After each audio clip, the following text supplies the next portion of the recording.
my beloved child. Come and sit with me for a moment. Let me tell you what faith really is. Not just a feeling, not a wish, but a deep confidence in what you hope for, and a certainty about what you do not yet see. Faith is not always loud or dramatic. Sometimes it's as simple as trusting me when everything feels uncertain. Sometimes it's holding my promises in your heart, long before they come to pass. This is the kind of faith that has always moved my heart. And it still does. From the very beginning, it was by faith that the ancients, those who came before you, were commended. They didn't just believe when things were easy. They believed when they had no roadmap, no answers, and no outcomes guaranteed. They looked beyond what was visible and trusted in what I promised. The entire universe itself was created by my word. What is seen came from what is unseen. I am the God who brings light out of darkness, and life out of nothing. This, my child, is how I work. And this is how I invite you to live, not by sight, but by faith. By faith, Abel offered me a better sacrifice than Cain. He gave not just out of routine, but out of reverence, humility, and devotion. Even though his life was taken early, his faith still speaks across time. A reminder that what matters most is the heart behind your offering. By faith, Enoch walked with me, so closely, so consistently, that I took him to heaven without seeing death. He didn't perform great miracles. He simply lived in quiet fellowship with me. And that pleased me deeply. Without faith it is impossible to please God. Hebrews 11 verse 6. Faith is not about doing more. It's about trusting more. You don't have to impress me, just walk with me. By faith, Noah obeyed a command that made no sense to the world. He built an ark in the middle of dry land because I told him something was coming he had never seen before. His obedience saved his family, and set him apart as a man of righteousness. You may be building something that others laugh at. But if I've asked you to do it, trust me. I know what's coming, and I'm preparing you. By faith, Abraham obeyed when I called him. He left behind comfort, predictability, and his homeland, without knowing where he was going. He lived as a foreigner, trusting not in location, but in my presence. What sustained him was not what he saw. It was the hope of a city I was building. A kingdom with eternal foundations. By faith, Sarah believed my promise, even when her body was too old to bear children. And I gave her joy, a laughter she never expected.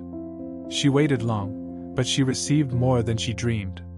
Faith sometimes waits patiently through silence and delay. But I always keep my word.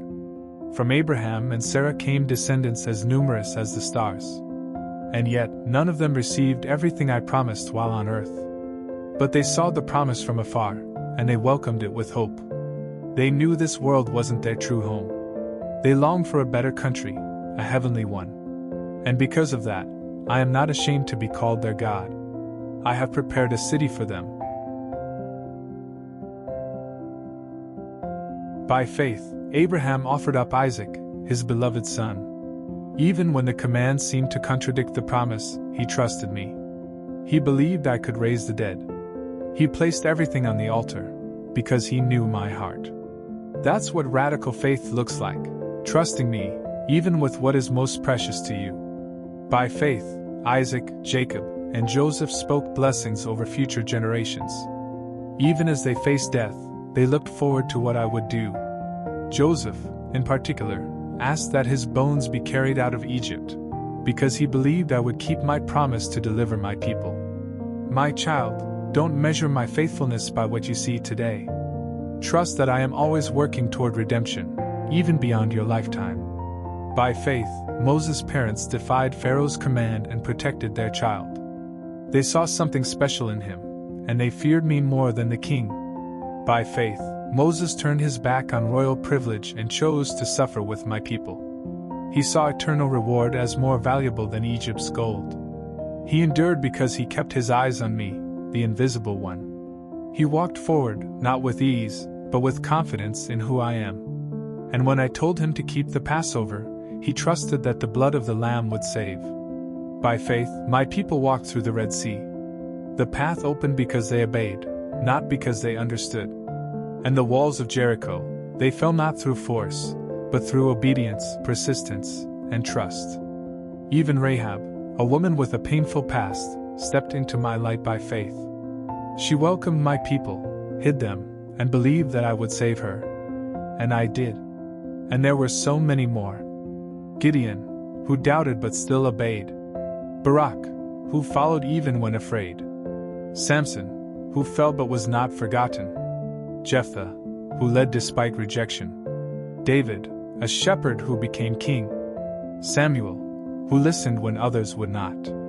The prophets, who spoke when no one else would. They conquered kingdoms, enforced justice, obtained promises.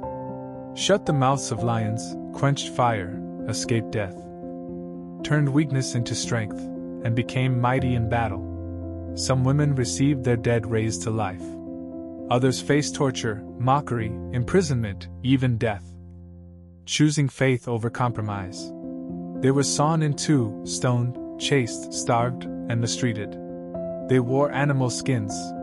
They wandered in deserts and caves. They were forgotten by the world. But the world was not worthy of them. All these heroes of faith were honored for their trust in me. They believed me, followed me, and gave their lives for my promises. But even so, they did not receive the complete fulfillment of those promises while they were on earth. Why? Because I was waiting for you. Yes, you, my child. You are part of the same story. I wasn't finished yet.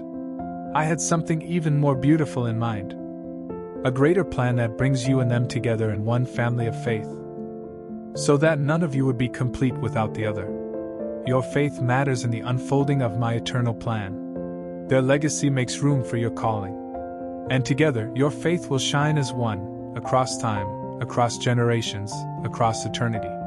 So now, my child, this is your time. I'm not asking for perfect performance. I'm asking for a willing heart. Say yes, even when you don't see the end. Hold on, even when the night is long. Believe, even when the world mocks your hope.